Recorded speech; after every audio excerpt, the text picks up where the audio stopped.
मंगळवेढा नगरपालिकेच्या संदर्भामध्ये निवडणुका जोरात चालू आहे. आता मोजून काय बोटावर मोजण्याएवढे दिवस राहिलेले आहेत आणि प्रत्येक उमेदवार आपल्या प्रचारासाठी फिरतोय. प्रत्येक उंबऱ्यापर्यंत म्हणजे प्रत्येक घरापर्यंत जाऊन प्रत्येक व्यक्तीपर्यंत तो उमेदवार पोहोचून स्वतःचा प्रचार करतोय. तशाच पद्धतीनं गेल्या कित्येक टर्ममध्ये खवतोडे म्हटल्यानंतर तर नाव वेगळं, तर तशाच पद्धतीनं आज त्यांचे जे बंधुरा आहेत त्यांच्याशी आपण भेटणार आहोत. दादा नमस्कार. नमस्कार, जय भीम. तर आता कसा प्रचार चालू आहे वार्डामध्ये? आमचा प्रचार हा एकदम उत्तम पद्धतीने आणि कोणालाही आम्ही खालच्या लेव्हलच्या पातळीवर येऊन बोलणं वगैरे टाळत असतोय.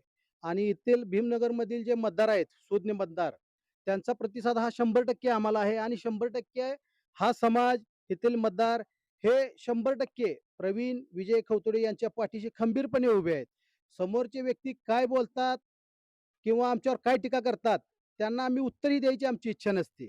कारण ते त्या योग्यतेचे नाहीत. त्यांचे बघा तुम्ही त्यांच्याकडे विकासाचं व्हिजन काहीच नाहीये. त्यांचं बोलणं काय असतंय, समाजातील सगळी जनता आहे काय जी मुलं आहेत ते दारू पितात, त्यांची लग्न होत नाहीत, त्यांचं असं झालं, त्यांचं तसं झालं, हे बोलणं. बरं जर दारूचं जर माहेरघर कोण असेल, तर तो समोरचा उमेदवार आहे. त्यांचं तुम्ही तोंड बघा एकदा. चेहरा पूर्णपणे सुजलेला आहे, काळवट पडलेला आहे.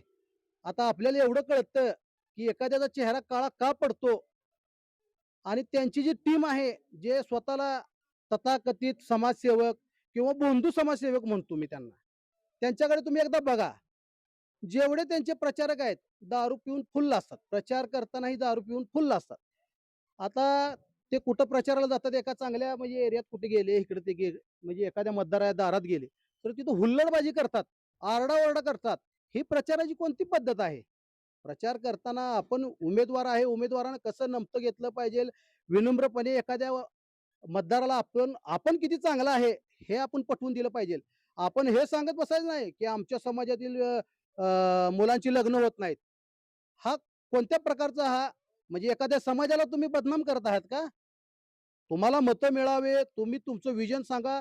तुमचं विजन सांगा ना, आम्ही हे करू, आम्ही ते करू, आम्ही इथं विमानतळ करू. सगळं सांगा. आम्ही मोठमोठे बिल्डिंग बांधू, आम्ही सरकारच्या मोठमोठ्या योजना आणू, आम्ही रमाई आवास योजनासारख्या योजना राबवू. हे तुम्ही बोला. तुम्ही बोलता, की इथल्या युवकांचे लग्न होत नाहीत, दारू पितात. अहो तुमच्या सोबत जे फिरणारे आहेत, ते पूर्णपणे 24 तास दारू पिऊन असतात. तुम्ही त्यांच्याकडे बघा. त्यांचा असा आरोप आहे, की की बाबा की ते तरुण मुलं आहेत, पूर्ण समाजाची मुलं वरती आली पाहिजे, शिक्षणाकडे गेली पाहिजे.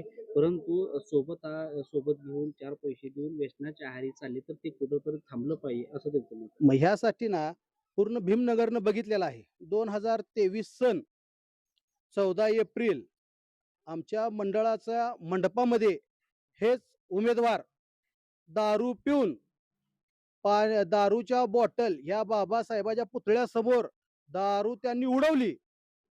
त्यांनी एक शांततेत चाललेली आमची जयंतीला गालबोट लावलं. ह्यामुळे त्यांना पोलिसांनी पोलीस स्टेशनला नेऊन कशा पद्धतीने चोप दिला, हे ह्या सगळ्या भीमनगरनं पाहिलेलं आहे, पूर्ण गावानं पाहिलेलं आहे, की ते कसे महापुरुषाची विटंबना करतात. हे बोलतात ना बाबासाहेबाबद्दल आमचं लय प्रेम आहे. काहीही नाही. अहो मला एक सांगा, आपला समाज हा छोटा समाज आहे. आपण जयंती साजरी करताना पूर्ण गावातून वर्गणी काढतो. वर्गणी देणारी आपल्या समाजात तर परिस्थिती हलाखीची असल्यामुळे कोण वर्गणी देऊ शकत नाही. आपण सगळे गाव फिरून वर्गणी काढतो. तर त्या माणसांना जर कळलं, की ह्या समाजातील माणसं हे बाबासाहेबाला एवढं मानतात आणि त्यांच्यासमोर दारूच्या बाटल्या घेतात, दारू उडवतात. हा जर संदेश जर बाहेर समाजात गेला, इतर समाजात गेला, तर ते आपल्याला वर्गणी देतील का? परत आपल्याला मिरवणूक काढता येईल का? ह्याचा तरी विचार या माणसांनी करायला पाहिजे. हे अशा पद्धतीने त्यांचं आणि जे काय बोलतात, विकास झाला नाही, विकास झाला नाही. कोण म्हणतंय विकास झाला नाही? तुम्ही पूर्ण भीमनगर फिरून बघा. आता ते काय दाखवतात, इथं गटार तुंबली, इथं तुंबली, तिथं. अहो, त्या उमेदवाराचं घरच गटारीवर आहे मुळात. मग त्यांनीच खरे गटार तुंबवलेले आहे तिथं. मग त्यांच्यावर तोंड आहे का बोलायला? आपणच जर गटारीवर राहत असेल, तर तुम्ही गटारीचे प्रश्न कसे सोडवणार? तुम्ही अतिक्रमणमध्ये राहता. मग हे कुठल्या बेसिसवर बोलतात, की आम्ही गटार करू, स्वच्छता करू, आम्ही घंटा गाडी घेऊन फिरू, आम्ही स्वतः गटार काढू. कुठल्या बेसवर बोलतात? ह्यांच्याकडे विकासाचं व्हिजन काही नाहीये. ह्यांच्याकडे नुसतं बोलायच्या, थापा मारायच्या, एखाद्या चांगल्या व्यक्तीला कसं व्यसनाधीन करायचं, यांची फक्त कला ह्यांच्याकडे आहे. बाकी काही नाही. तुम्हाला काय वाटतंय याची? जे आत्तापर्यंत मेंबरनं सांगितलं सगळ्या गोष्टी, त्या अगदी योग्य आहेत. कारण ह्याच माणसाने आजपर्यंत सांगायला लागलेत, की मळ्याचं म्हणजे 14 एकरचं त्यांनी बोललंय, की 14 एकर बुडं एवढी-एवढी मोठी झालेत, असं-असं झालंय. तर त्याला कारणीभूत ती उमेदवारच आहे स्वतः मुळात. आणि झालंय असं, की मळा बंद पाडायला सुद्धा त्यांनीच कारणीभूत आहे. म्हणजे ती 4 माणसं आहेत त्याच्या मागची जी पोरं, ती मुळात सगळ्याला आता गटरीचं काम केलं, कुठल्या कॉन्ट्रॅक्टरला दिलं नगरपालिकेतून. तर त्यांना जाऊन त्यांची कामं ही स्वतः बंद पाडतात आणि आम्हाला पैसे द्या, ही त्यांचं म्हणजे प्रमुख मागणी असते पहिल्यांदा. ही विषय आहे. तर ती जी 14 एकर जमीन आहे, ती काय म्हणजे काय प्रकरण नेमकं? 14 एकर जमीन ही आमच्या समाजाच्या मालकीची जमीन आहे. ही जमीन म्हणजे महारवतनी जमीन नाहीये. हे समाजाच्या उपयोगी म्हणजे वेगवेगळ्या सुविधा या उपलब्ध करण्यासाठी, काय आपण तिथं आपण व्यवसाय काय करू शकतो यासाठी, ह्यासाठी घेतलेली ही 14 एकर जमीन आहे. ही जमीन काय महारवतनी जमीन नाही, ही समाजाच्या मालकीची समाजाने घेतलेली जमीन आहे. हे मुद्दा बोलतात, की जमीन पडक पाडली, ही केली. अहो, जे लोक इथं ते जमीन घेण्यासाठी येत होते, त्यांना तुम्ही परस्पर जाऊन त्यांची गच्ची पकडता, त्यांच्याकडून पैसे मागता. तू मला एवढे पैसे दिला तरच ठीक आहे, नाहीतर आम्ही तुला तिथं मळ्यात पाय पाय टाकू देणार नाही. ह्या सगळ्या गोष्टीच केलेल्या आहेत. आता एवढंच काय आमच्या समाजाचं तिथं मंदिर आहे मर्याईचं. अहो, त्या समाज मंदिर तिथं सुद्धा मंदिरात सुद्धा पैसे खाण्यासाठी तू एवढ्याला मागतो, मी एवढ्याला मागतो. तुला जर एवढ्यात पाहिजे असेल तर मला 5,000 दे, मला 10,000 दे. ह्यापर्यंत ह्या नीच पातळीपर्यंत जाणारी ही व्यक्ती आहे. त्यामुळं अशा आम्ही व्यक्तींना उत्तर देणं हे आम्हाला योग्य वाटत नाही. त्यामुळे आम्ही अशा व्यक्तींकडे कायम दुर्लक्ष करत आलेलो आहे आणि हे कायमच आमच्या विरोधात असं बोलत आलेले आहेत. ते काय असं नाही. तर मी काय म्हणतोय त्यांना माझा एक थेट सवाल आहे. अगोदर 20 वर्ष तुम्ही ह्याच प्रवीण खवतोडे या छायेखाली राहत होता. त्यांनी तुम्हाला दिलं, कपडे दिले तर ते घालत होता. घरात रेशन भरून दिलं तर तुम्ही जेवत होता. आज तुम्हाला तो प्रवीण खवतोडे एवढा अ, विकासाला विरोध करणारा किंवा हा आम्हाला खोट्या केसमध्ये अडकवतो, असंच करतो, पोलिसांचा दबाव आणतो. मला सांगा, ही जेवढी टीम आहे यांची, भोंदू बाबांची, पोलिस स्टेशनला तुम्ही जाऊन चौकशी करायचं किंवा इतर गावात जाऊन चौकात तुम्ही चौकशी करायचं. किती लोकांना यांनी खोट्या अॅट्रॉसिटीचा धाक दाखवून पैसे उकळलेले आहेत. उमेदवाराचे खंदे समर्थक आहेत का? त्यांच्या भावाला एका हॉटेलमध्ये बेदम मारलं होतं. तर ते मारलेलं हे करून त्याचं भांडवल करून हे पोलिस स्टेशनला गेले. तिथं त्या हॉटेल चालकाला दम दिला, की आम्ही तुमच्यावर अॅट्रॉसिटीचा खोटा गुन्हा दाखल करू. ते व्यावसायिक असतात, उच्चभ्रू असतात. त्यांना आपली इज्जत प्यारी असते. चार चौघात आपली इज्जत जायला नको, आपल्या हॉटेलचं रेप्युटेशन खराब होईल. ह्या भीतीपोटी त्यांनी ₹50,000 दिले.